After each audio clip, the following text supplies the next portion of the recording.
What's up, everybody? Peter Exodus O'Coffer here. Welcome to another show. And yes, I'm opening up a new line of inquiry, a new channel, so to speak, classic rock. Now, if you haven't noticed, I love my 70s music. I love all music, but particularly the 70s. And as a kid in the 70s, I guess we all kind of fall in love with the music of our youth. But, I have a funk side channel, I'm now adding the classic rock with this, and I love my disco as well. So, yeah, just got to roll with what you love. So what is classic rock? I really consider, listening to classic rock for many years on the radio and on my cable channel. That classic rock. I think it's what's that channel for me here? It's 1967 on my cable box. So pretty good year, but I consider it, uh, 64 when the Beatles and the Stones hit, to the early 80s. And, so that encompasses arena rock, which is kind of Journey, Foreigner, REO Speedwagon, and Styx. Does not encompass hair metal. Hair metal's a whole different thing. And say Bon Jovi. Bon Jovi's not hair metal and it's not quite classic rock. Bon Jovi kind of did its own thing. I mean, some people call it corporate rock, but having studied, John Bon Jovi and his approach, to the business and everything, I respect him. I liked their music, and as a music entrepreneur and businessman, I have a lot of respect for John Bon Jovi. So I say it ends in the late 80s, but Guns N' Roses is a classic rock band, and it's the last great classic rock band. By the time Guns N' Roses hits the stage, they're button heads with hair metal, and they're also going up against grunge. Obviously, I mean, everybody talks about grunge killed you know rock, classical rock and hair metal, but yeah. Um, Guns N' Roses still went really strong uh, against that tide. So I've been building this channel for a while, unbeknownst to myself, just with some of the albums I've covered and the songs and whatnot. But just kind of, I got going. I was like, you really need a classic rock channel, and so here I am. One of the unique things about rock and roll and classic rock, and this is why this first episode of the official classic rock channel is called the soul of the guitar, because it really the guitar is so central to rock and roll. Uh, and it's unique because everybody else is using synthesizers, and there are rock bands, classic rock bands that use synthesizers and organs and keyboards and whatnot. But the guitar is what makes classic rock really, really unique. Now, if you listen to my episode, The Rise and Fall of Rock and Roll, and that really should be classic rock, that, really should be kind of what's the word? Rephrased, but, maybe I'll go back and rephrase it. But yeah, but there's rock after classic rock, and it's its own different thing, and it's not dominant anymore. So yeah, upon reflection, I think we'll just roll with the rise and fall of rock and roll. But the unique thing with classic rock and rock in general is just the relationship with the guitar, and you know two schools of rock and roll. You got the folks coming out of blues, and the Three Kings, Albert and BB, and I think Freddie King is the other great King, blues guitarist named King, and then you got the rockabilly wing, with Chuck Berry and the Who and the Beatles, more rockabilly, and blues, and the Stones are straight blues. So that's kind of the lineage, and really what's going stronger now is the rockabilly, because rockabilly became punk, and now we have pop punk, we have you know and for lack of a better term, some people call it this newer rock, new metal. I'll just call it uh speed metal, because that's the goal, fast and loud. So, there's a lot of different subcategories and titles that they put on that. But, the speed metal's more rooted into, rockabilly and, uh,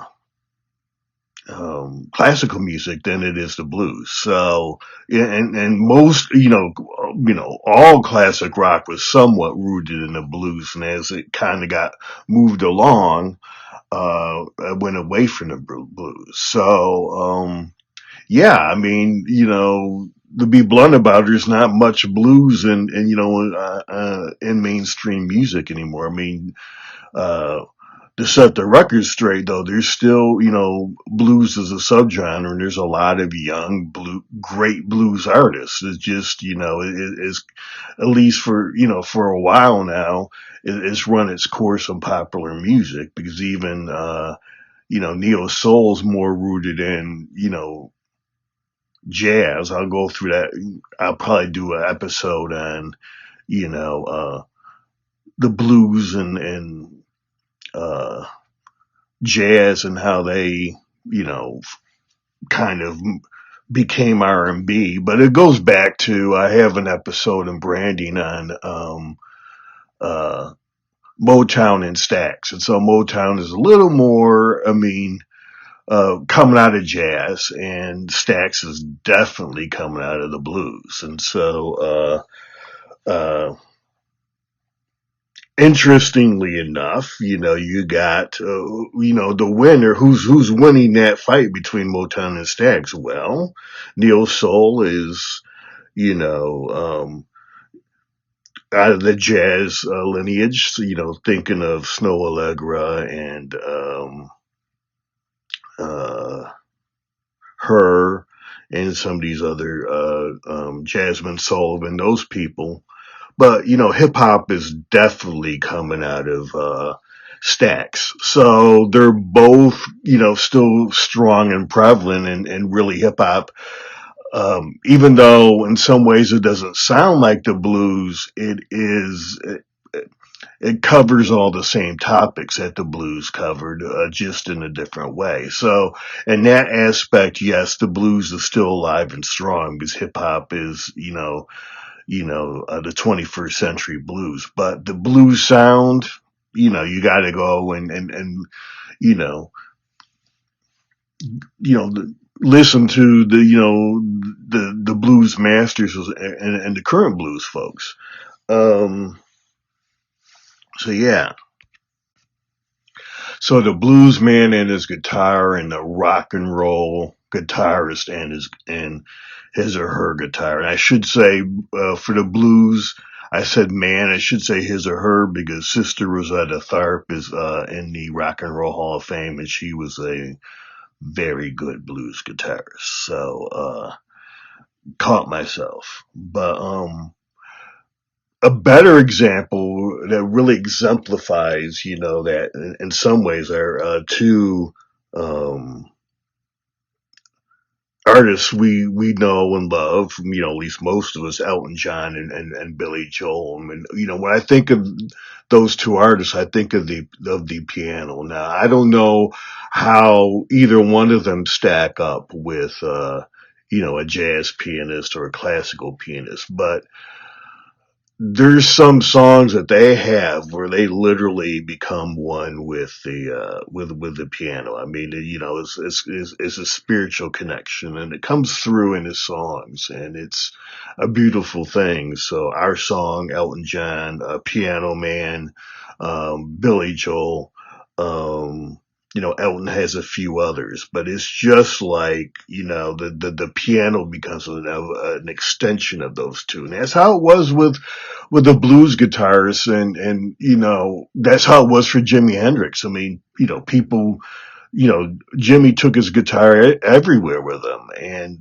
I don't know if it's the that same relationship for Eric Clapton or Pete Townsend, but or uh Keith Richards, but oh, those guitar masters have a special relationship with the guitar, and it's and it's special and unique that outside of blues, no other, usually it doesn't happen. I know John Coltrane, he carried around his instrument everywhere he went to, and I believe if memory serves me correct, Coltrane uh was a sax player. I'll double check that, but yeah, he's one. I read Miles Davis's biography, and he said, if you saw Coltrane, you saw his sax, and of course, I mean, and he's one of the great jazz artists of all time because of that. And but that's how rock and roll is. It's very, very guitar based, and there's a special relationship with the great guitarist and their instrument. Yeah, so just checked, and Coltrane did play saxophone. I knew that, but that was bringing in Coltrane to this discussion was a unplanned excursion, so to speak. And sometimes, you get to talk, and you're like, hey, I better make sure that's right, because that's a big one, and you can't mess that one up. So, yeah. So the guitar has 126 notes, the piano has 76 notes, and by extension, piano synthesizer. Um, and there's, the guitar can just make unique sounds that nothing else can make, even the synthesizer. And I love my synthesizers. I'm kind of a synthesizer geek and love the history of synthesizers. But even, a synthesizer can't do, some things that a guitar can do. So here's the thing. I mean, a guitar has more notes, but, you know, and as we get deeper into this episode, we'll talk tone, and it's not just playing, but tone. So, how can you affect the tone of a guitar? You have the pedals, and basically most pedals fall somewhere in this category. I might miss one or two, or some people can argue, the difference between, distortion and overdrive, but it's distortion, chorus, flanger, phaser, tremola, wah wah, vibrato, delay, and pitch shifter. Now, I'm not putting reverb in there because, there are reverb pedals, but, every instrument uses a little bit of reverb. Most instruments use a little bit of delay as well, but those are effects that are unique to the guitar or usually used by a guitar. I mean, you'll get some synth players who will, venture off and run a synthesizer through a guitar pedal. Sometimes I've done that myself. Um, but with the guitar, there are, when it comes to effects, there are less uh, parameters than the synthesizer, because those are the main ones. But here's where it gets interesting. What then there's all of the amps, and so that's where it gets really, really interesting, because find of those, what, 10 pedals I just named, find your favorite pedals, string three or four of them together, and then figure out what amp you like. That's where the tone and everything with the guitar gets very, very interesting, and it can take years to figure out, you know, um, the whole tone thing, so to speak. A lot of players like to, get their own unique tone. So when you hear them, you know it's them. I mean, Eddie Van Halen, and then there's a handful of guitarists that, you know, master the art of changing tones. And I would argue that's one of Jimmy Page from Led Zeppelin's biggest strengths. So playing ability versus tone. Rip off a few really cool classic rock songs that you'll know, and then a brief discussion. I Can't Get No Satisfaction by the Rolling Stones. Give Me Shelter by the Rolling Stones. Iron Man, Black Sabbath. Smoke in the Water, Deep Purple, and Money for Nothing, Dire Straits. They all have really classic hooks on that guitar. Think of that opening for Gimme Shelter, you know. But what makes those songs is the tone, the sound of the guitar. Those are all pretty simple licks. They're not hard licks the play. Um, you know, written a lot of songs. I know difficult, when I hear it. So it's not, and these are, I mean, the hooks in those songs, and the licks, they are, rhythm guitar, and rhythm guitar often is, the same few notes repeating over and over again. But, so yeah, they're not really difficult, but it's the tone that really captures you. Iron Man, that crunch, that heaviness, smoke on the water, dun dun dun dun dun dun, dun. And the tone of that, that's what, three or four chords. Money for Nothing. Dun, dun, dun, dun, dun, dun, dun, dun, dun, dun, over and over again. But it's the tone. It's just like, whoa, that sound that guitar is making is badass. So it's the tone. And obviously, when you get into soloing with Eddie Van Halen and Hendrix, it's beyond the tone, and then it's playing ability. But, just the initial appeal of classic rock and what brings you in and what hooks you is usually the tone and the rhythm guitar. So let me tell you about my relationship with the guitar. Back in the day, what year was this? Probably 86, 87. I got a Peavey Predator. I had no idea, what I was doing. This is before YouTube, took a few lessons, didn't go well. Didn't even know that Jimi Hendrix played a Fender Stratocaster, and, the Peavey Predator was uh, a replica of a Stratocaster. Had no idea. Had my little, what kind? I think I had a little PV amp as well. Nice little PV amp. But, it didn't go very well, and, drifted away. One of the reasons why I drifted away from music and, got into writing science fiction and fantasy for a while is, the lack of guitar, because you know, it just didn't work for me back then. And, so ironically, what got me back into doing music again, I was messing around in a garage band, and lo and behold, they had done a very good job of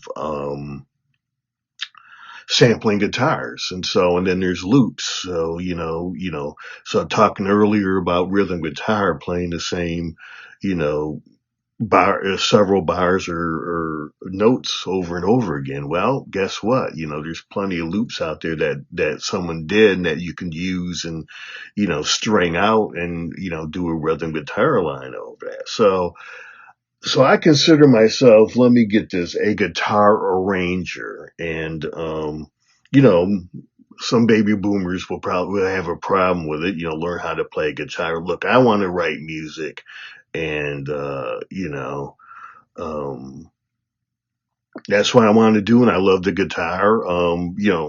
You turn on the radio, outside of rock and roll, nobody's been using real drums for years, and so I mean, they call those, when you have someone who's good at programming a drum machine, drum programmer. So, you know, the guitar's caught up a little bit. My two other loves are, the sampling starting to catch up with the saxophone and the trumpet as well. So slowly but surely. But so that's my relationship with the guitar. Now, last year I did get a guitar.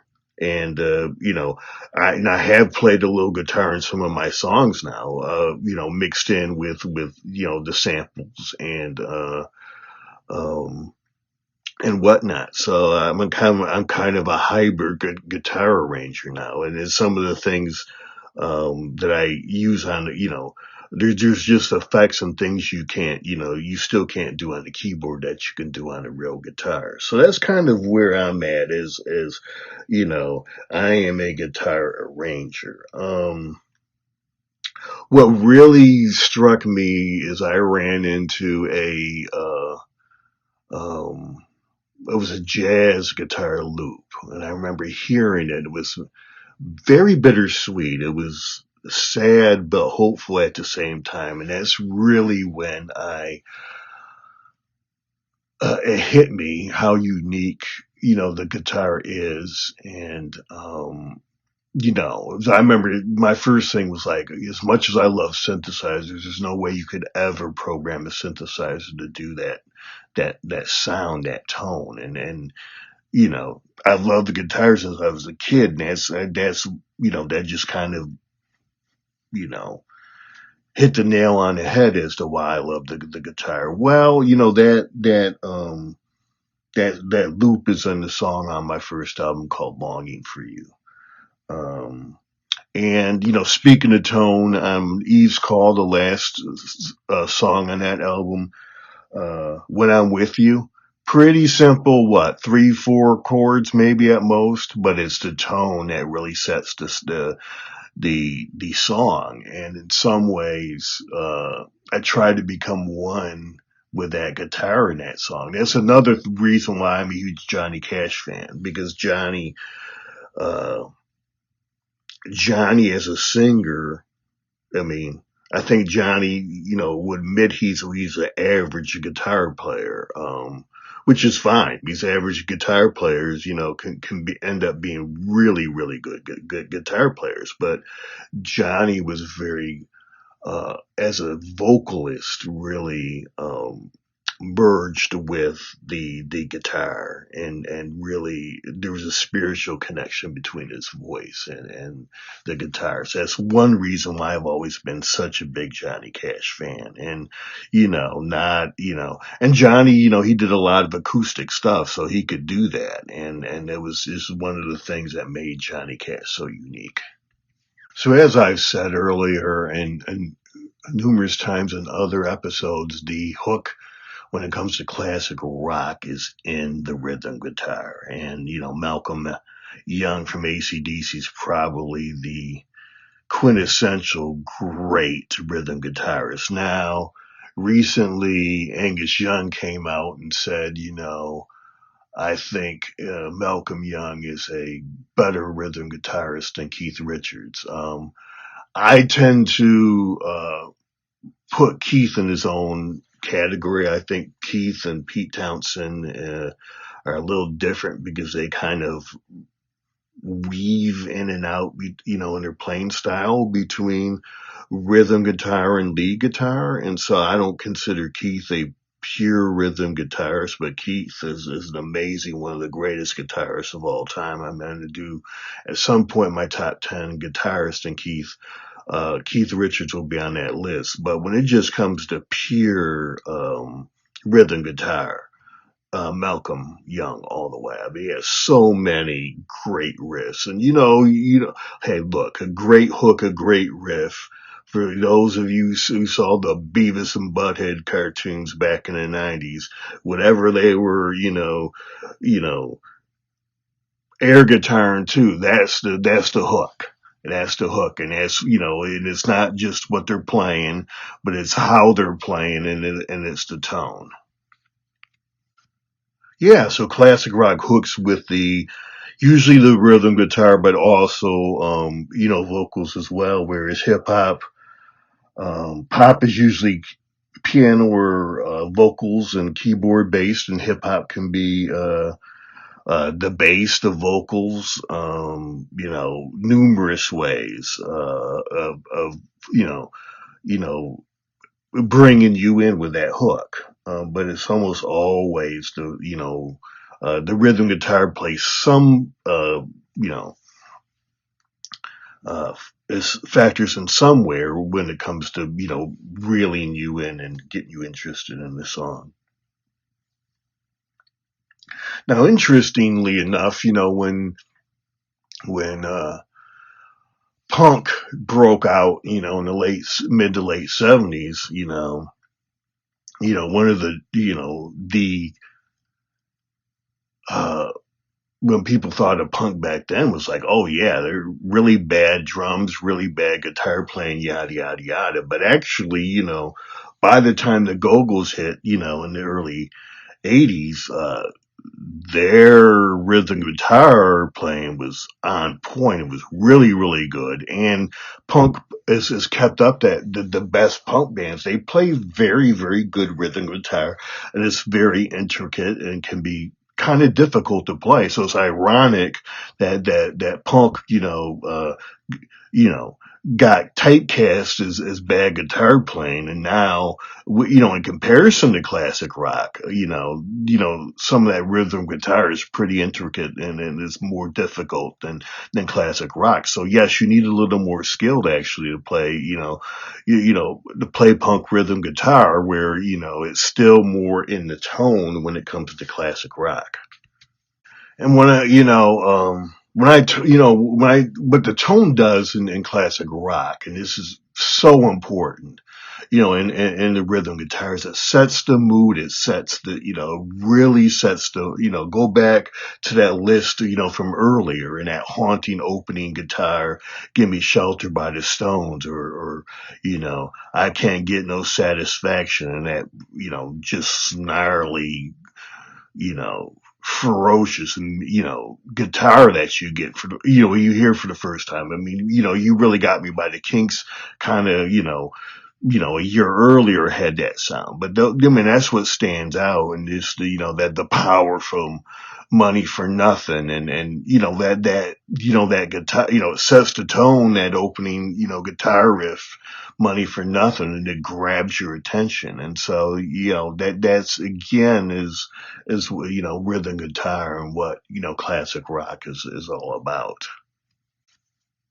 So, one of the things that's missing today, and is very, very important in classic rock, and one of the reasons classic rock is kind of struggling right now. I do, like the latest Greta Van Fleet album. Everybody's like, oh yeah, they're ripping off Zeppelin, but hey, this new this new Greta Van Fleet is different, and it's really, really good. And even, yeah, they were influenced by Zeppelin, but they did a pretty damn good, considering what's out there right now. Yeah, I hear the criticisms. I still enjoy listening to Greta Van Fleet, but they're really doing their own thing now. But the producer in classic rock had a central role and was a lot more important than, say, um, the producer can be important and pop, because a lot of they have some of them are pretty good songwriters. Most of these producers have been on a lot of albums, many albums, and they know their way. Not just do they know their way around the studio, know all of the sound engineering tricks and everything else, but most of them have very good, music theory. And the more essential thing is these producers knew, they understood different pedals and how all the different pedals work together, and um, what amplifier to put all that through to get a really unique sound. And so they knew, they could take as I said, a lot of this rhythm guitar stuff, it's not overly complicated, but so their job oftentimes most of these bands, I mean, when they had hits, they're in their 20s. I mean, these guys are playing, some of them, only play guitar 6 or 7 years, but you had this old head, 50, 55, and who's, been in, sitting in, you know, studios for 20 or 30 years. They know how to take that, seemingly, bland, you know, um, little riff and turned it into something, amazing, and setting the tone for great songs. And so, look, I mean, Dr. Dre, yes, he's a great, producer, and hip hop folks want to, get with Dre, but there's plenty of folks, out there who make very good rap music without Dre. I mean, Jimmy Jam and Terry Lewis, from the time out of Minneapolis, they wrote a lot of really good songs, but there's a lot of folks, in R&B, most rock bands at some point in their, classic rock bands in their, you know, journey had, really good producers sitting in there, particularly when they were younger, to help them. And then, even, Kiss and Aerosmith in the 80s and 90s, as they came back, had, songwriters and producers as, things changed from the 70s to help them. I mean, that's, essential. So the problem, facing, classic rock these days is, there's no, I mean, again, there's not, a billion streams gets you $3 million. What's the last rock song that's had a billion streams? Maybe Linkin Park. Heck, I mean, I don't even think Zeppelin has a song with a billion streams. But I mean, I think Linkin Park's the last, rock band that's charted, real, true rock band. And so, you're not attracting the top flight, songwriters, and you're not getting, the folks who've sat in and, who have the years of experience in the studio to, take that, kind of mundane riff and turn it into something special. And so that's really, the headwinds that classic rock is going against right now. So who were these great producers? Well, it's time to name names. Robert John Munt Lang, he did Def Leppard, uh, Rock of Ages and Oben Gleben Glauten Globen. That's John Mutt Lang, but he worked with AC/DC, Foreigner, The Cars, Huey Lewis and the News. Also, here's where it gets interesting though. Michael Bolton, Bryan Adams, Celine Dion, Britney Spears, Lady Gaga. And you'll find a lot of these great producers just weren't doing classic rock, and many of them started out, in soul. Uh, uh, Producer master number two, Bob Ezrin. Now, if you're a Kiss fan, that name from the 70s, on all those Kiss albums. Alice Cooper, Kiss, Aerosmith, Pink Floyd, Deep Purple. But Peter Gabriel, Andre Bocelli, I think he's an opera. So yeah, here's a classic producer, Eddie Kramer. If you're a Kiss fan, you know who Eddie Kramer is. But he started out as a sound engineer, working the Stones, the Beatles, Jimi Hendrix, and Led Zeppelin.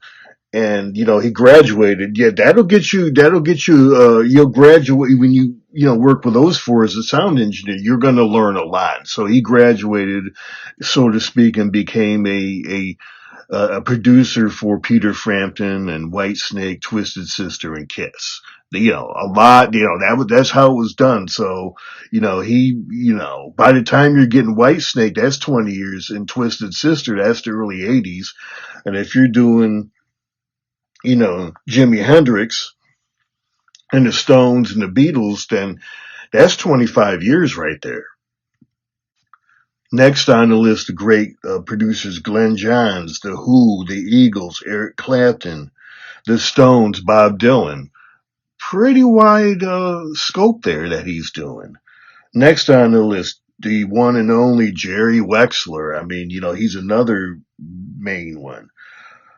But let's follow the lineage here. Ray Charles, Aretha Franklin, the Muscle Shoals sound out of Alabama was very influential in the 60s. And then he, went on and did Bob Dylan and Dire Straits. Next on the list of great producers, Tom Dowd. Follow this. Wilson Pickett, Aretha Franklin, the Allman Brothers, Eric Clapton, Rod Stewart, and Leonard Skinner. So Wilson Pickett goes back to the early 60s, maybe the late 50s, but he started off in R&B and took all that, into rock and roll. Jimmy Iovine, ended up being president, I think owning his own label, and now is a billionaire, started Beats. But he started off as a sound engineer with John Lennon in the 70s with solo work.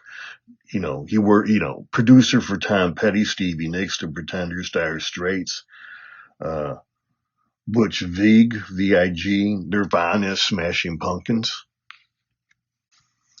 Sometimes I can't read my own handwriting, but I think that is Bruce Fairbairn, Bon Jovi, Kiss, Aerosmith, Van Halen, AC/DC. That right there. I mean, what a lineup. I mean, you could after working with those five, you could definitely take a mundane guitar lick and turn it into something special. Bob Rock, Motley Crue, Metallica, the one and only Rick Rubin.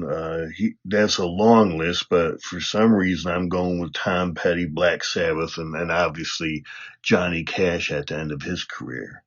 Jeff Lynne, Rock and Roll Hall of Famer, main songwriter for ELO, but he did George Harrison, Tom Petty, and Paul McCartney as well.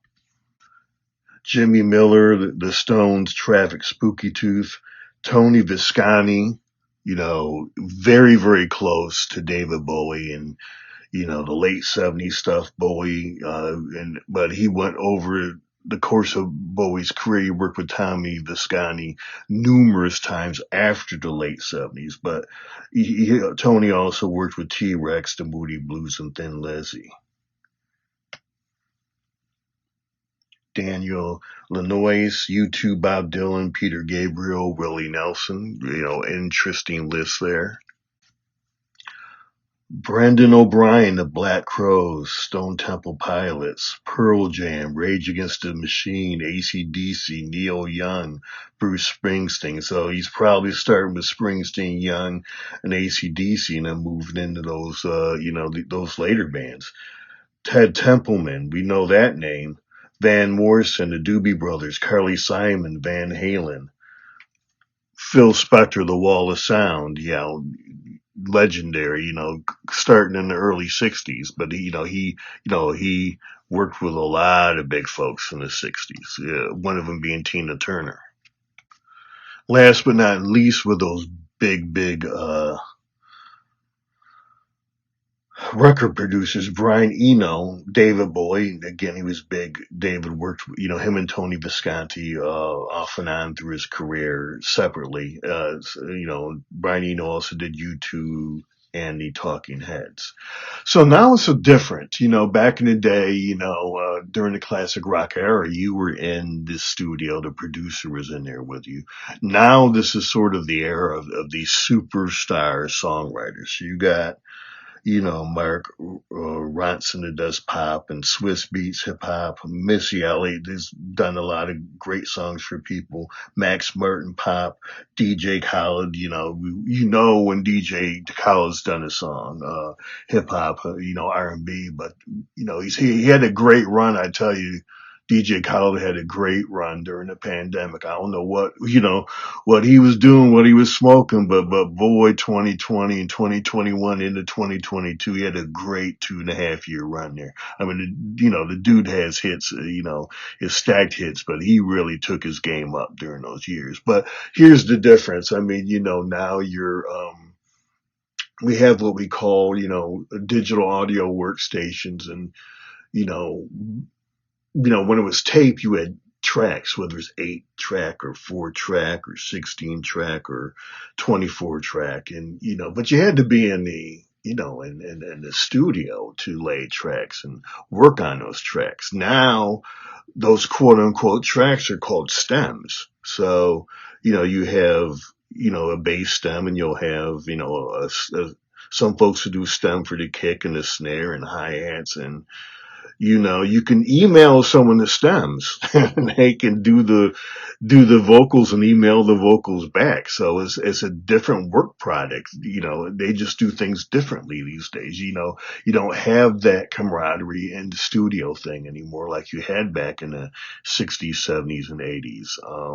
Heck, I mean, you have, you know, hip hop beat makers that will show up at your house, take your spare bedroom, get a bunch of extra blankets, soundproof it, and, in a couple hours, help you, write and record a hip hop rap song. And 2 days later, you get it mixed and mastered, and then ready to upload on SoundCloud. And you got folks that literally drive around big cities doing that. So it's a different kind of thing. I think sat down one time and tried to figure out how much um, GarageBand, which is free on Apple, and how much that would be worth. And just the mixing console alone, Prince sold his old mixing console to Jesse Johnson, uh, the guitarist for the time, and then Jesse had a great solo career in the '80s for like $40,000 when he got a new console. So you got to figure back then it was 80,000, 60,000, and then all the effects. I mean, so GarageBand, if you look at 1982 numbers, is probably easily worth 100,000, 120,000, and now they're giving it away for free, with your iPhone and your iPad and your MacBook. The other difference, one of the big differences, particularly between hip hop and um, classic rock, is I talk, you really have to work and have a lot of knowledge, with rhythm guitar in classic rock to set the mood and the tone of the song.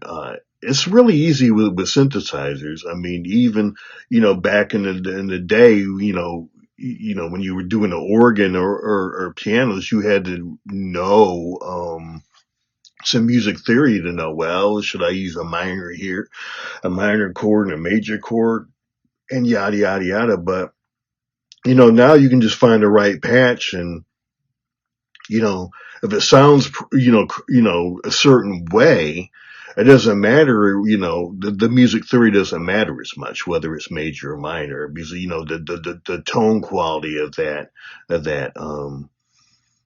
patch will carry the day. So synthesizers make it a lot easier, much, much, much, much, much easier to set mood and tone and songs. R&B, does it. That's, R&B and B and hip hop haven't gone, into the guitar, and the roots of hip hop were strip it down and keep things simple. Because I mean, just like punk, I mean, these folks didn't have a lot of money, and look, those early punk bands, they weren't playing, Gibson Les Paul guitars. They were playing, the cheap silver tones, the, you know, the, the cheap guitars out of um, the Sears catalog, in the 70s. And many punk groups, even though they play some pretty intricate and complicated rhythm guitars, tried to stick to you know, that ethos of, cheaper guitars, just, to stay rooted in that whole punk thing. But, yeah, so again, hip hop was, they found different ways to set the mood. Back when hip hop broke, I mean, synthesizers were very expensive, but you know, hip hop had a way of taking instruments that nobody knew what to do with and turning them into legendary music instruments. I mean, the TR-808, the drum machine, the TR-909. I mean, Roland released those and nobody know what to do with it. And so, you know, you get one $75 at a used, music place or a pawn shop, and now those, I mean, the TR-808 is probably worth $15,000 to $20,000 now. They didn't make very many of them, but it was hip hop folks who dropped the $50 to $75, for that TR-808 and dug in and figured out how to to make it work. Same thing with house, in Chicago house. Two things. They also found those TR-808s in the early 80s, when because house was stripped down and basic stuff. And again, a lot of those, folks weren't even musicians. They were DJs. The other thing, the house folks did, kept, again, in that keep it simple ethos is they, found a little thing called the, TB-303, which was a bass synthesizer that nobody knew what to do with until, you know, the house folks, start playing around with it and making all kind of crazy, squelching and sounds, and it became acid house. So, um, diverged a little there, but what I'm saying is, putting synthesizers in to set the mood is really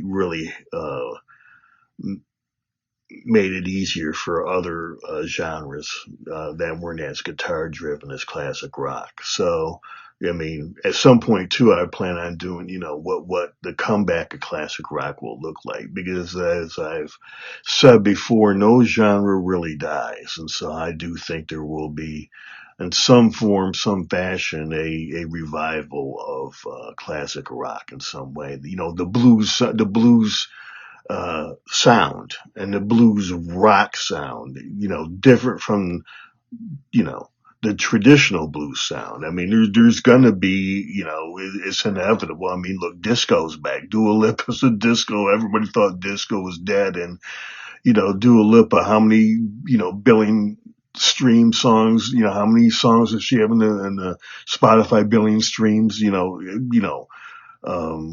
the Weeknd borrows heavily from disco, and he's one of the most streamed artists in history. So, just as disco, refashioned itself and came back, classic rock will too. So yeah, I've been, thinking about launching this side channel for a while. Thought about this episode for a while. It took me a long time to figure out how I wanted to do it. Um, and the outline for this episode was different than most, so I had no idea how this was gonna go. I was like, well, maybe I'll have to trash it and do a redo the whole episode, which I've never had to do before. Usually, I've never trashed the episode. Now I've, in the description, I've, corrected some of my things where I misspeak, because just like I didn't expect John Coltrane to come up, it just came out, in this conversation. Sometimes that happens too. But yeah, this went pretty good. I mean, I'll give it a listen, but I think I'm going to roll with this and like it. Yeah, but classic rock will be back. And I plan on doing episodes, the 10 best Led Zeppelin songs of all time, and I'll put my 10 out there, and then y'all can argue with me and with each other and whatnot. That, all in fun though, because hey, if you're that passionate about it, you're a Zeppelin fan too. So anyway, thanks for coming through. Got 5 albums on all the streaming services, and they're linked up to my YouTube channel here. As I mentioned earlier, I did took an excursion into fiction writing, so I have 2 full science fiction fantasy novels and novella on Amazon. So hit the like button, subscribe to the channel, and thanks again for coming through, and I'll see you next episode.